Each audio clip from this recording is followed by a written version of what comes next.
Well, welcome to the 700 Club, and thanks so much for joining with us. Well, we've got a triple-demic of COVID, flu, and respiratory illness, and it's surging nationwide. This perfect storm has doctors' offices packed and hospital beds full. Come winter, the crisis is expected to get even worse. Well, the rise in demand for cold and flu medications has created a shortage. Medical reporter Lori Johnson brings us some creative ways to work around the lack of available medicine. America's healthcare system is definitely feeling the strain of a perfect storm, with 3 viruses hitting all at once. Hospitals and doctors' offices are overwhelmed with flu, COVID, and RSV patients. Our book-ahead slots absolutely fill up the day before, so we are seeing the surge. Adding to the problem, some antivirals and other medicines that can treat these and related conditions are becoming hard to find in many places. We are definitely seeing shortages in some areas of supplies of common antibiotics like amoxicillin, which is the first-line medication for things like otitis media or ear infections, as well as Tamiflu and some other medicines as well. Nationwide, parents complain about being unable to find children's Tylenol. Its manufacturer, Johnson & Johnson, issued a statement saying while there has been high demand, there is not an overall shortage. If you can't find the medication you're looking for, talk to your doctor about possible substitutions. For example, children's Motrin can sometimes replace children's Tylenol.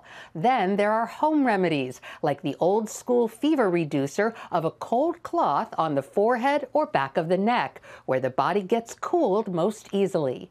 Substitutions, however, aren't always available, such as with the current shortage of Adderall, commonly used to treat ADHD, or for the baby formula shortage desperate parents experienced months ago. These pharmaceutical scarcities could be due to an ongoing issue. It shows that we still have not solved the supply chain problem.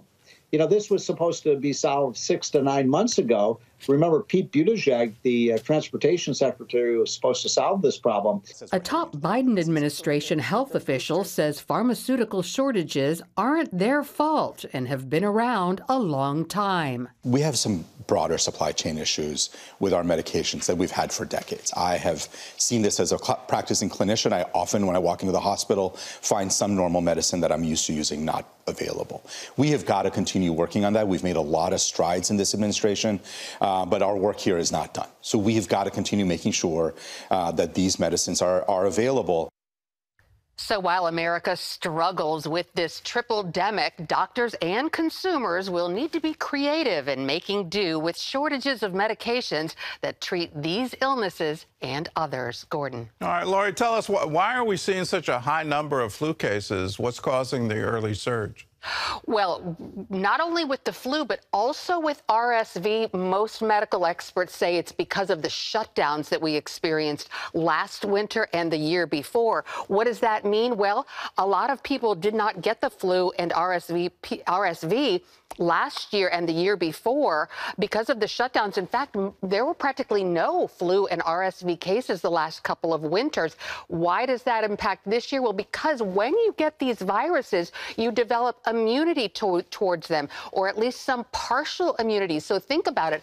All the people that are getting RSV and flu right now, many of them would have gotten it last year or the year before and would be immune or at least partially immune right now.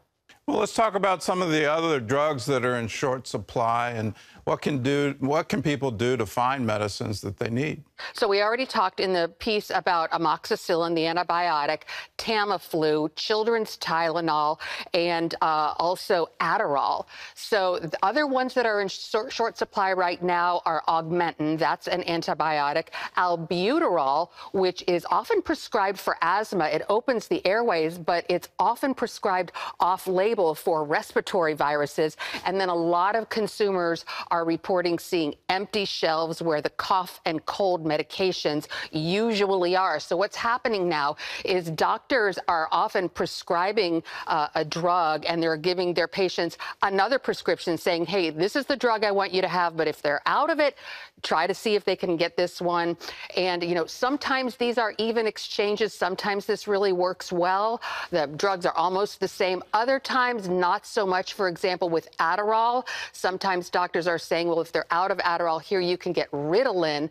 These are not exactly the same. They're a little bit the same. And so some patients might experience decreased efficacy. Another thing that's happening is pharmacies, sometimes if they're out of a medication, they'll call other nearby pharmacies, and if they have it, they will send the patients over there to the other pharmacy and transfer the prescription. So that's a little bit of a pain, a lot of extra driving, but this is what people are resorting to. What can we do to boost our immune systems, to protect ourselves?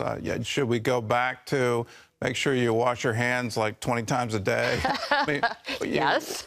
What can we do to prevent actually getting it so we don't need the medication? Oh, that's a great question. So doctors say the number one thing that we can and should do is get vaccinated. There is no vaccine for RSV, but there is for flu, and also there's the new COVID vaccine, and both are available for people over the age of 6 months. But believe it or not, Gordon, very few people are taking advantage of these. Only about 50% of adults are getting their flu vaccine, even though this year the match is very good. The flu vaccine is very effective this year, as opposed to sometimes it's not. But otherwise, yes, you know all the things, you know, even wearing masks in some cases, and washing the hands. And, you know, one thing to keep in mind is people should know their own vulnerability. So some people are at higher risk than others. And also be careful if you're going to be around people who are vulnerable.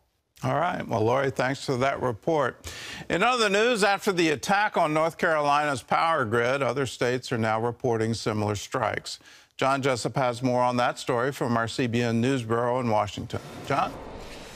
That's right, Gordon. Power company officials in Oregon and Washington state told the FBI about physical attacks on 5 substations last month.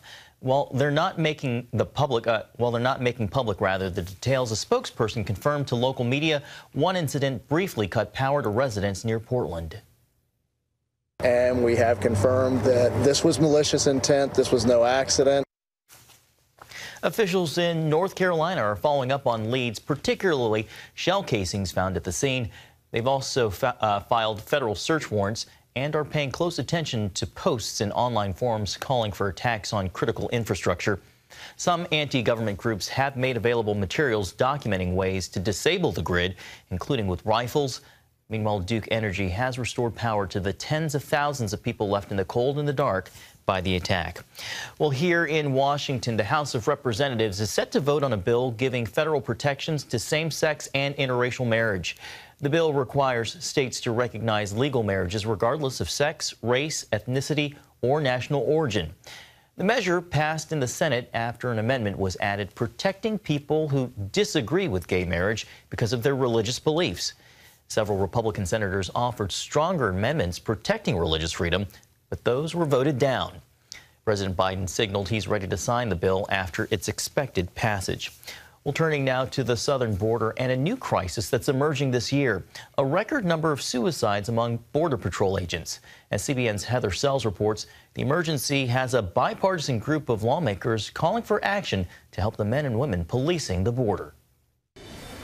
Customs and Border Patrol report 14 suicides this year. That is the highest number in more than 10 years. These aren't statistics. These aren't numbers on a paper. These are real people. Representative Tony Gonzalez and a bipartisan group of lawmakers want to end this trend, and they believe mental health services is the best solution. Border security is not a Republican or a Democratic issue. It is an issue that affects all Americans. These things that they are seeing, what they've been exposed to, 100% has an impact on you. Wednesday, the lawmakers said stress on the job contributes to agents' poor mental health. They're asking Congress to pass a plan that would allow law enforcement to ask for help without penalty. Border Patrol Union President Brandon Judd said most agents have a real reason to fear seeking out services. The thing that we constantly hear is that I don't want to come to the agency and let them know because I'm, one, going to lose pay, I'm going to lose my law enforcement authority, and everybody is going to know what's going on. The plan also calls for counselors who have experience with law enforcement. There is a special need for mental health services by people who understand the work. And I think that's what's been missing. It can't just be a friendly social worker who does work in the civilian world. It has to be someone with specialized skills who understands the problem set and can have the trust of those officers to confide in them. The stress of law enforcement was on full display Wednesday as Border Patrol announced the death of an agent killed on an all-terrain vehicle while tracking migrants who had illegally crossed in Mission, Texas. That stress could soon increase if Title 42 is indeed lifted, and authorities must process more people coming over. A federal judge has called for the public health rule Title 42 to expire at the end of this month. Homeland Security predicts that will double the number of migrants crossing the border every day. Heather Sells, CBN News. And Gordon, the rise in suicides isn't just affecting Border Patrol agents, it's also affecting Texas National Guard. Well, we need to do our part, and I hope this bill passes so that we can get mental health assistance to those agents who are on the front lines. But the real problem is what they're experiencing every single day, and this is all part of post-traumatic stress. And we've seen it in our veterans coming back from Afghanistan and Iraq. We're now seeing it in the Border Patrol.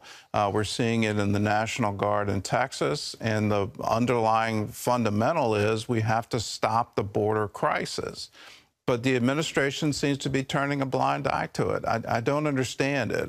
I've said already on this show, I don't understand their end game. At what point, you know, whether it's 2 million or 3 million or 4 million, there was a prediction it could be 9 million a year in just 2 years. You've got to stand up and say, no, we're protecting our borders. We're stopping this flood of immigration.